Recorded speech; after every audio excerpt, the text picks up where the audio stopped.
Voice record নিয়ে ইউটিউবে হাজার হাজার ভিডিও দেখার পরেও আপনি যখন ভয়েস রেকর্ড করেন শুনতে ঠিক এরকমটা লাগে। আজকে আমরা দেখব মোবাইল দিয়ে কিভাবে প্রফেশনাল ভয়েস রেকর্ড করা যায়। এই ভয়েসটাই যখন আপনি এডিট করবেন তখন আরও খারাপ হয়ে যায়, বাট এই ভয়েসটাই যদি শুনতে এরকম হয় তাহলে কেমন হয়।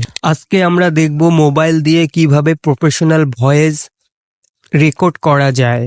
আপনি যত ভালোই ভিডিও বানান না কেন, আপনার ভিডিওতে ভয়েস ক্লিয়ার না হলে আপনার ভিডিও কেউ দেখবে না, কারণ একটা ভিডিওর জন্য ভয়েস অডিও 50% ডিপেন্ড করে। ভিডিওতে আপনার ভয়েস যত বেশি ক্লিয়ার হবে অডিয়েন্সের কাছে তত বেশি আপনার ভিডিওটা ইংগেজিং লাগবে। এই ভিডিওটা দেখার পর আপনাকে ভয়েস রেকর্ড নিয়ে কখনো কোনো প্রবলেম ফেস করতে হবে না। আসসালামু আলাইকুম everyone, welcome back to another video. First আমরা দেখব ফোন দিয়ে অডিও রেকর্ড করার জন্য বেসিক কিছু টিপস। দেন আমরা দেখব আপনি কিভাবে ফোন দিয়ে advance audio record plus editing করবেন। সো আপনি বেসিক্স টিপস গুলো না জেনে শুধু অ্যাডভান্স গুলো জানলে আপনার অডিও আগের মতোই থাকবে। সো আমি রিকোয়েস্ট করব পুরো ভিডিওটা দেখার জন্য, তাহলে আপনারা A to Z শিখতে পারবেন। ওকে, আপনি ভয়েস রেকর্ড করবেন এমন জায়গায় গিয়ে যেখানে কোনো শব্দ নেই। হতে পারে আপনার রুমের মধ্যে বা হতে পারে আপনার বাসার ছাদের মধ্যে। রুমে যখন আপনি রেকর্ড করবেন তখন মাথায় রাখবেন রুমের মধ্যে যেন কোনো ইকো না হয়। ইকো হচ্ছে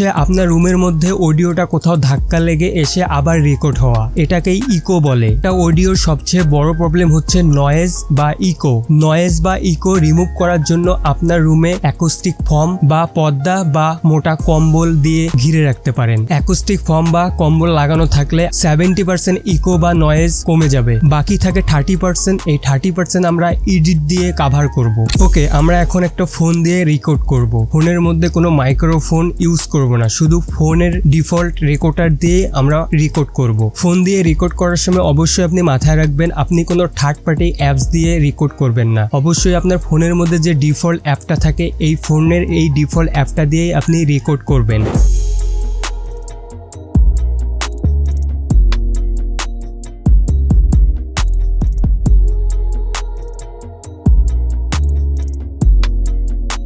ওকে, ভয়েস রেকর্ড করা হয়ে গেলে দেন এখন আমরা ভয়েস এডিট করব। এডিট করার জন্য আমরা ক্যাপকাট ব্যবহার করব। ক্যাপকাট দিয়ে অনেক সহজেই আপনি অডিও এডিট করতে পারবেন। ওকে, ক্যাপকাট ওপেন করব, আমাদের অডিওটা নিয়ে নিব।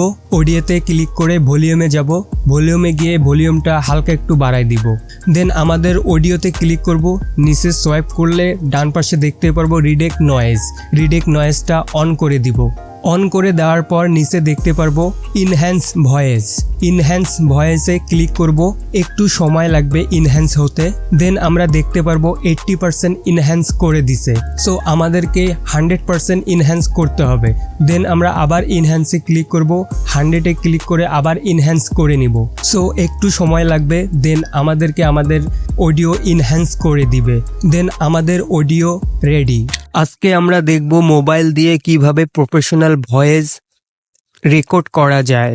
সো এইভাবেই অনেক সহজেই আপনি ফোন দিয়ে professional audio record plus edit করতে পারেন। ভিডিও থেকে একটু উপকার হলে ভিডিওতে একটা লাইক করে দিও। নেক্সট ভিডিও কি চাও অবশ্যই কমেন্টে জানাবা। চ্যানেলে নতুন হয়ে থাকলে চ্যানেলটিকে সাবস্ক্রাইব করে পাশে থাকবা। দেখা হচ্ছে নতুন কোনো ভিডিওতে।